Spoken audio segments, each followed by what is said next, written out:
Angkitane ngaji saka ana kula cacahe sepisan kaca Bindu Tata Sawala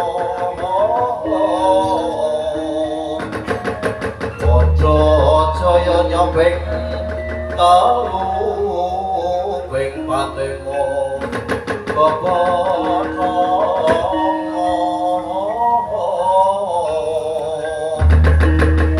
iki jagat dewa paro raja manik sejati ning alam tinuding jagat yayi keca rupa kula wonten timbayang dawuh Kakang Mas Rupa Keca Yayi Rajamala nggih Kakang Rupa Keca ana dawuh apa kan adimu Rajamala nungsu kabar nggih Ratu Trigarta Yayi Prabu Susarmo iku maya dawuh Gustiwati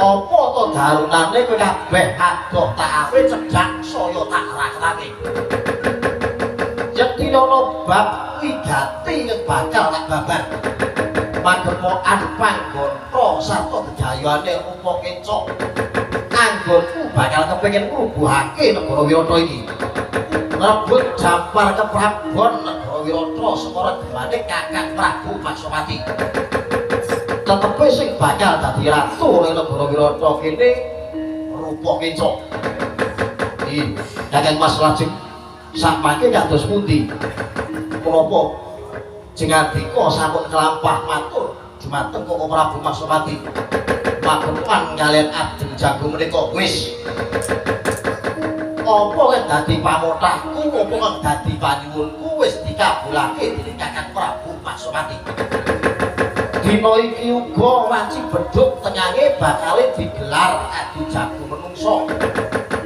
ingkang mapan ana ing alun-alun Kutha negara Wirata dene kang tak patah minangka jago kepatihan ora ana liya kejaba kowe Rajamala yo Kakang Rupa Keca aja kuwatir rena wengi sing tak epi-epi punganggonku bakal gempur negara Wirata pamriye ben kowe Kakang Rupa Keca bisa dadi ratu ning negara Wirata iki bagus yen kowe ngono Yayi Keca Rupa piye Kakang Rupa Keca yen pancen wis yoga diri salega gati aja diangelan ketapno para wadyabala kalebu jeneng sira Yayi Prabu Susarmo lamun ana kapeng kowe Pancabaya aja tronden gawe perintahno wadyabala Trigarta supaya gempur negara Wirata kowe iki menawi mekaten terang terwaca dawuhipun Gustiwati kula namung ngestuaken dawuh ya nadyan wancine barat riwis ayo gage budal ana ing alun-alun negara Wirata iki sumangga ayo iki sumangga diraken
Badri kumulung mantrem paing wadya kula reka giri-giri oh anakku lanang seto sing papan ning ngarepanku iki paman kula wonten dawuh kabar sumebar warta kanggo Srata jare jagone Koko Prabu Masopati wis cetha endi menungsane kon mrene iki paman waleh-waleh menapa lari saking pejagalan namunipun Joko Abilawa iki jagal Abilawa lho wong bocah saka dusun pejagalan iki wah dalah kena apa wani nandhiki jane Yang Wirajawala apa wis jeleh kawane iki ketira pekaten paman iki lepat dianggo mayasa iki wontenipun iki namung Joko Balawa menika kowe ora wedi yen kowe mengko kelangan kawulamu mboten nitik saking kesadaranipun lare menika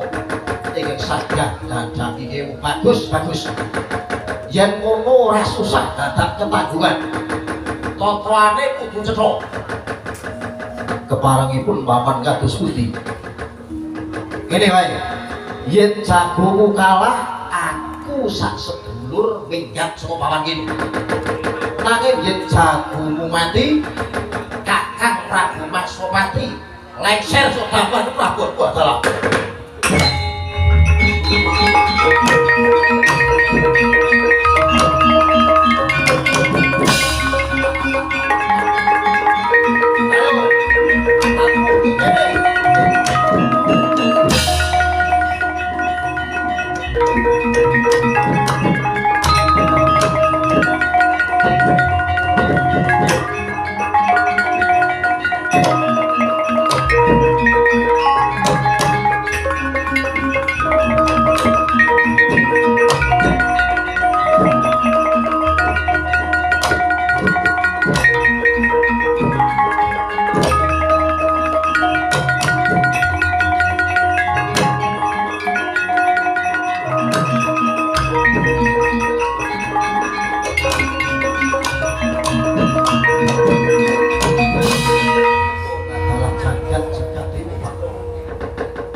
halo Abi wah jebul paman Haryo rupa keco darbi sekyo kaya dene jongkek kalungane Rama Diwaji wah kowe gumun lho kok ora gumun piye yen pancen kowe mati tegese Rama Prabu karo aku kalebu kowe barang minggat saka paman kene kowe kuwi jancane kok aku dadi jago kowe percaya karo aku ora kowe ngandel karo aku ora yen pancen kowe wis ora percaya karo aku ya wis ora mulih lho mulih piye aku tok eret-eret saka pejagalan tekan kene aku wis aku dadi jago ucapku nadyan aku Sudra Sembali ora bakal bali rebuk wis disekseni karo bapakku Jagal Lakas karo Ratu Wirata Prabu Maksopati aku ora kaya banyu sing temumpak godhong sithik sing blindra-blindri ucape nek muni yo yen muni ora ya ora aja muler mungket ke cacing yen pancen kotoane kudu negara Wirata tukupane kowe mikir lakonane tandangane sepiro bangkane Rajamala lho apa kira-kira kowe wani tenan wah kowe iki ora ngandel karo aku kira aku ora iso mateni Rajamala sepiro bangkane Rajamala kok maju tekan kene wah bagus tenan kowe Balawa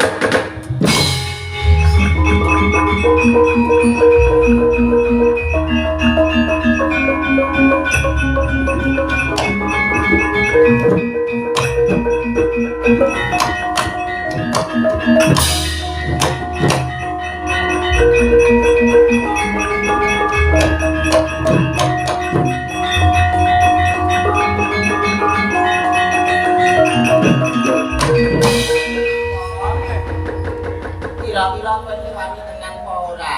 Kowe iki wani tenan apa ora sembrono lho kok. Aku krungu iki mau ki totoane negara lho kok. Kok nek kowe kalah aku kon tombok aku ra sago lho kok. Wah, aku wani tenan. Wes kowe yakin kowe wani tenan? Kowe wani tenan kok. Iya. Nek kowe wani tenan kowe ora ngisi-ngisini karo wong tuwa lho kok. Janji gawe isin wong tuwa tak kepruk bataku dhewe bakno kowe. Wah tenan lho kok. Yo ora sama itu ini bro. Wah, yo seto piye kalau saeneng-enenge prajurit lan kawula kudu delok irise ora kandel karo krejaku. Wah, tonton kabeh wong sak wirata mlumpuk kabeh. Ah, sawangen tandange Palawa. Yo sing ati-ati jagal Bilowo yo.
Kowe sing jenenge Jagal Palawa. Wah iya kowe patih upo keco. Bener. Kowe sanggup dadi jagoning wong Wirata. Kudu kuat jaba jerone. Apa kira-kira wis atos balungmu kandel kulitmu? Apa sing ngetokake Jagal Palawa? Wah. Negara iki ora wibowo. Mergo kuku sing kaya kowe ngono kuwi andel-andelke nadyan aku wong cilik aku coba ino kowe mek dhewe iku ora duwe bala wong mlarat dadi bal 17 ora bakal mesti gelem nyekuyuk karo jago sing kaya jamurmu iki bal. Wah iya pancen aku ora duwe keseten aku ora duwe ragat aku ora duwe pengobyo belas ora duwe bolo ning aku wani tadi karo jagomu mergo aku pengen nyingkirake buku sing bebayani yo kuwi buku Wirata sing cak-cakane kaya kowe kuwi wah drubut parek ki Jagal Palawa sugih kendel bondo wani apa kira-kira wani karo adikku Rajamala rumangsamu kowe ngopo parek kowe? Wah, aja kira aku wedi nantang karo kahanan sing lagi dumadi iki. Wah, ngerti yo. Kabeh lelakon iki wis tak waca. Kowe wis gandeng rentek. Kowe wis gandeng rentek karo wong kanca sing jenenge Susarwa. Kowe wis pidak jempol gedhe kanthuk arep ngrobahake Pasopati ratuku. Ya apa ora? Wah, parek.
menungso japur berwani karo aku.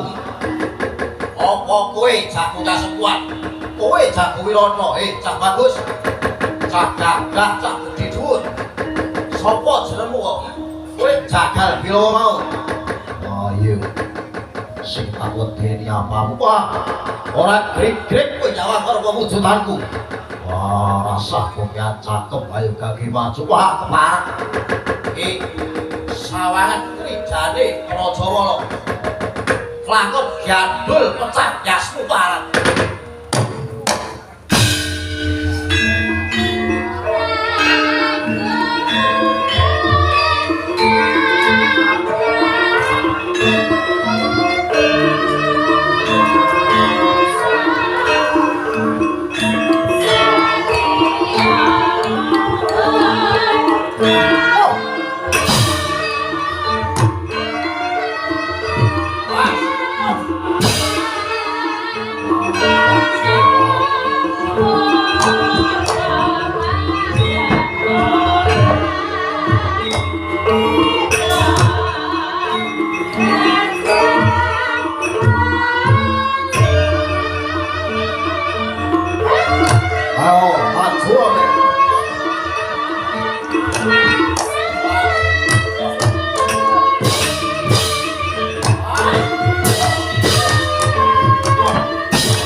bisa ulah dibawono. Raja Wala kowe gletak jebol jari kamu. Metu ususmu kali sak lengan gedene. Yo. Ning aku sing kelingan ulihmu biyen. Lamun to mati kudu dicemplung kali sendang. Sing aran Sendang Watari dene sore meneh. Waduh, kula kepatihan. Waduh, kepatihan. Gotongan ku andane Raja Wala cemplung ke Sendang Watari. Sediko. Yo, busuk.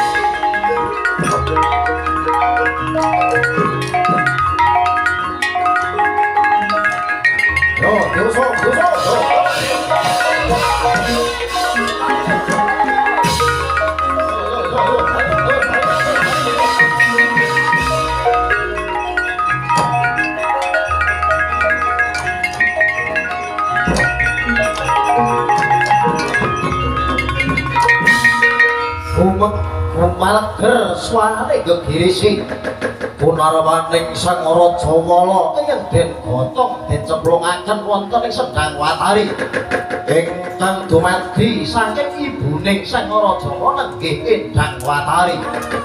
Kosap yen duwe daya kekuatan ing dapi-dapi ing tansah mayungi dhumateng kawiljaning Sang Raja Wala. Nadyan sedina mati ping 7 nanging lamun dicemplungake Sendang yentik bisa urip maneh. Malah saya wuwuh kesatusane. Mijil Sang Raja Wala saking madaring Sendang Watari. Jumangkah wonten ing payudan.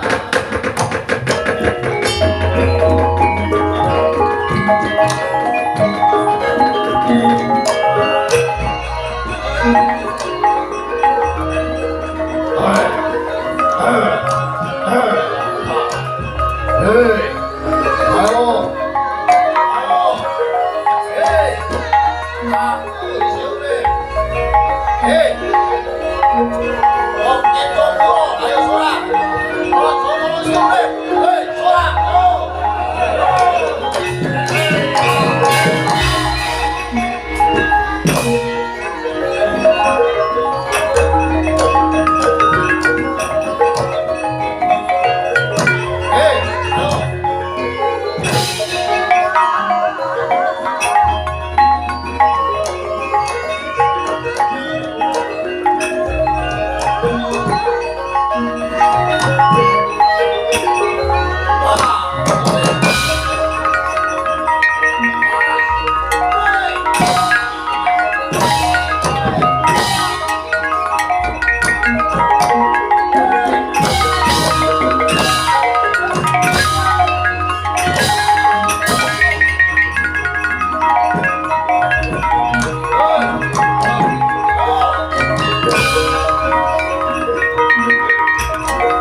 tusuk tusuk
rame genio bondo yudha sang raja mala piwah sang Jagalabilawa nganti kaya bosen sang Jagalabilawa kulat sang raja mala ingkang nalika semanten pejah mawali-wali parandene den Cemrangan Sendang Watari bisa urip maneh mangkono tanggap sasmita nenggih sang Kedi Rahatala sigra mentang langkap Kyai Bramastra pirentang-pentang gumerit suarane kaya putung-putunga gendhewane lumepas kesit pindha tadik nyemplung wonten Sendang Watari sanalika umat koyaning sendang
biasa kowe wong Wirata.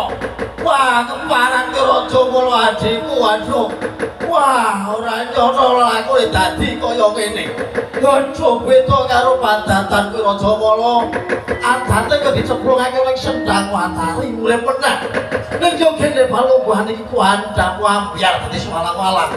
Oh, Raja Mala, Raja Mala. Wong Wirata. Aku rupa keca sing atimu. Nadyan cakore mati iki. Botohe maju, aku tanding ana wong Wirata babat iki.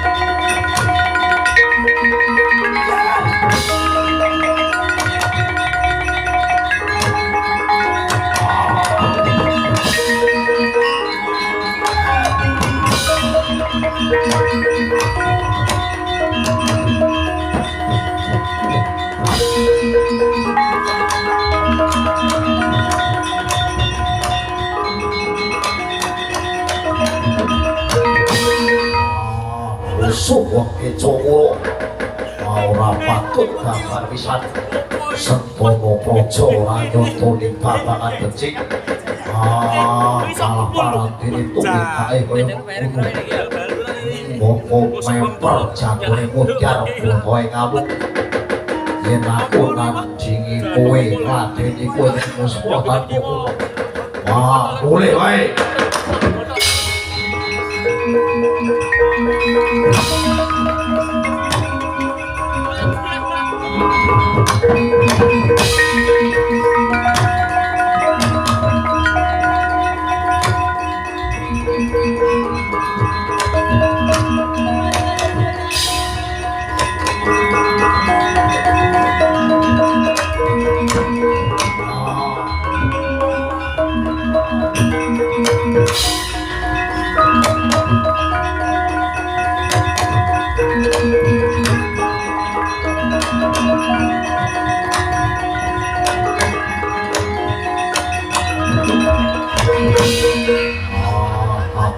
Salitri aku doya-oyak ate rupa kica karo patih kica rupa dheweke ora trima jagone mati jagala pilowo yen pancen kowe pengen golek slamet tinimbang mangko usane dadi hukum negara kowe dhewe ana pasar gedhe kamu kowe kumpul karo pirang-pirang kae ben sampun kowe balawa ayo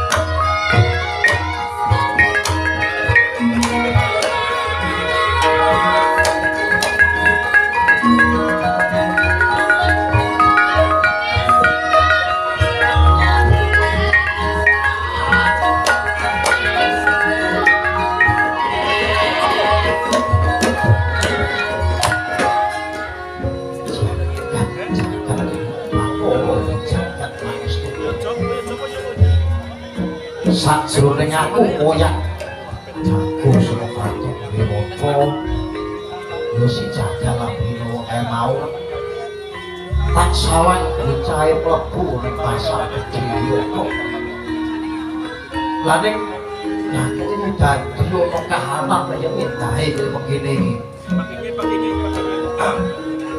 sajeng jumlah urip Wirata iki lagi ngerti lewat lagi iki wong ayu mara gage kowe bloko kowe kuwi bocah saka ngendi lan sapa jenengmu iki pancen mati oleh iso dipun tepangaken tambah papan, tambah papan, tambah papan. Abdi Gusti Cepet Taru. Cepet dong. Cepet dong. Kula dari tenggang lati marang panjenenganipun. Kamu dilirik karena Jasa kamu nami kumpul mikir sawit Gusti Panjen. Jadi kue ini anak pintu dasar pintu. Lain Pintu. ing atas yae kaya ngene yang penting mau dadi batur iki. Lah kok pengen itu dadi abdi yang tak Mikir saya gini Pak. Ini Pak. DS Mas. Wah. Ya wis kowe waktu Lan iki aku wong sotrenung, wong prihatin. Dasuwis yaning warnamu ki prasasat kowe widodari dalan ora wirono. Ning kene iki ora ana, sing timbange kaya kowe kuwi. Iki sari iki.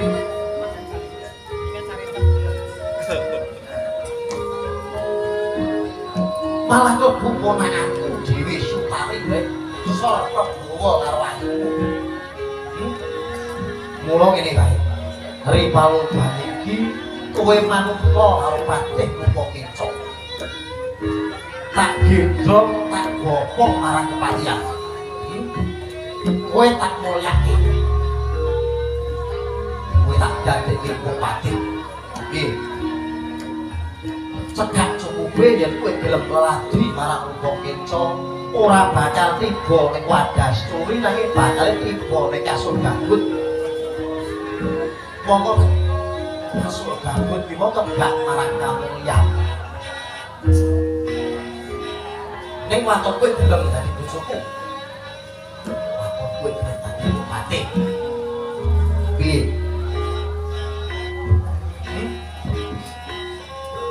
Lah kok kowe ora wangsulan? Kowe ora gelem wangsulan malah jipuk nyawang karo wayang-ayangmu dhewe. Hari nadyan ning donya iki wanita sumebar pirang-pirang ning nyatane sing calung kowe. Jalan. Dasare ki wong wadon sing wasis sebodo salah yoga. Ana di kodol nang. Ira ing wanggamu duduk rasa. Irungmu mancung gawe muyung dadi lan patesi. Mripat yen mulat sajak dijawat tur tipis lambene yen guyu bergetake. Kempul meki. Awakmu lecir kuning kewes saha luwes marake gemes. Salindri sulat-sulat Ora diken. kowe gelem dadi bupati. Sarindri. Kowe gelem dadi bojoku. Kari, Salindri. Sarindri. Wangsulan. Jage wangsulan.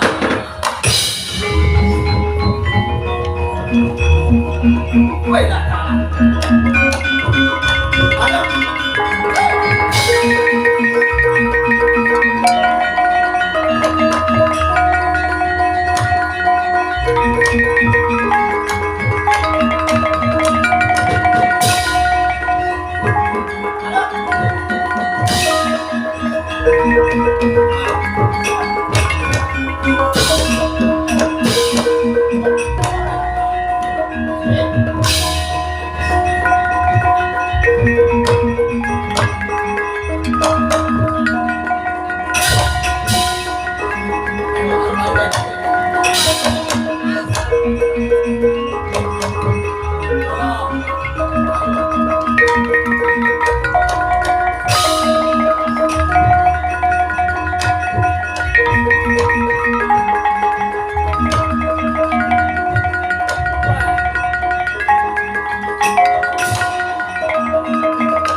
patrape menungso parandene nganti kaya patrape kewan.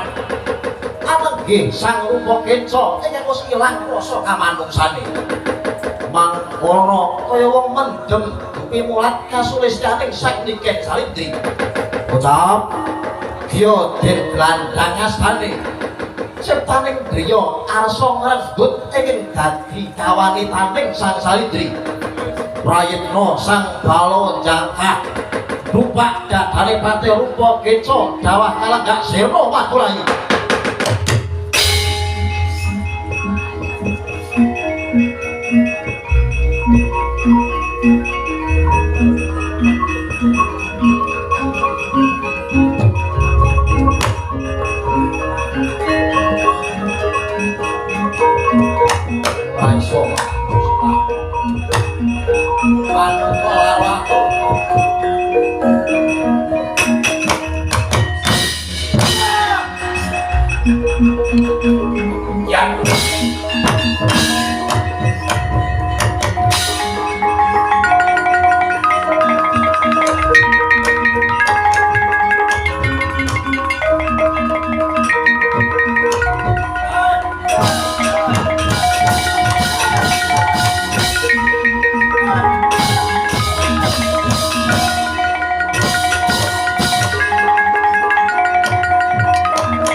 Aku ora bakal di aku wani opo wae nanging kowe aja ngono Galowo kekuatane Pandhawa kuwi yo mung mapan ana ing kowe yen kowe mapan ana ing Pajajaran Pandhawa bakal tanpa daya kowe lunga yo Galowo aku wae sing dadi korban Galowo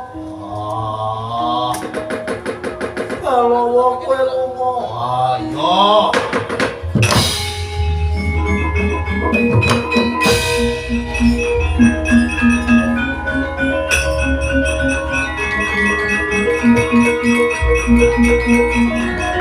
Salindri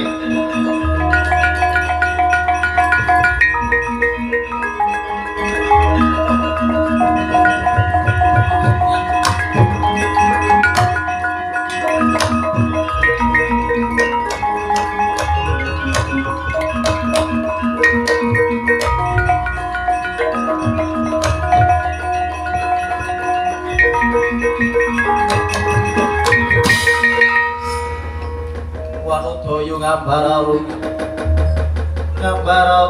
kusuma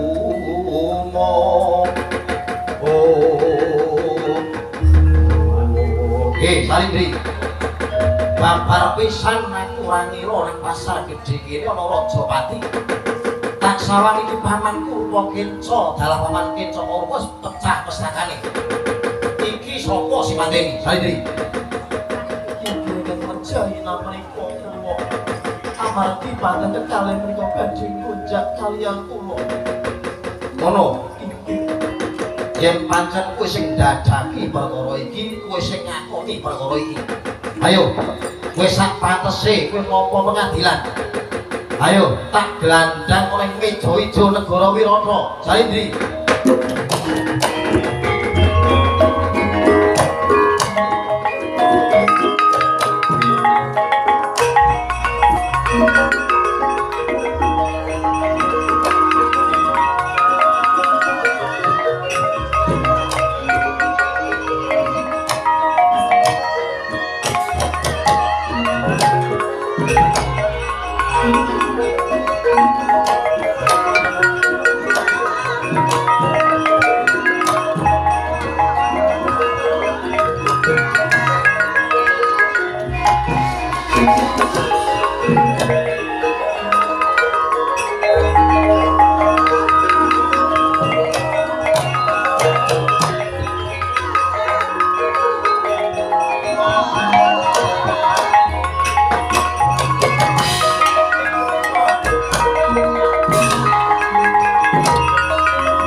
Palungguhan iki wis cetha kegla tanpa warana.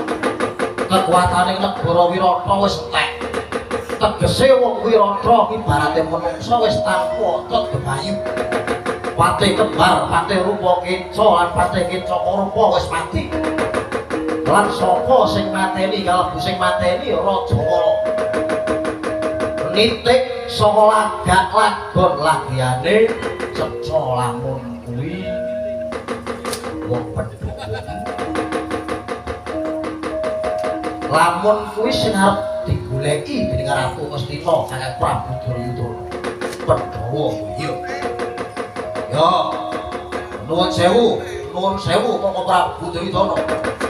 Kula ingkang sowan beto kabar saya tamrep jenengan Sira Prabu Duryudana.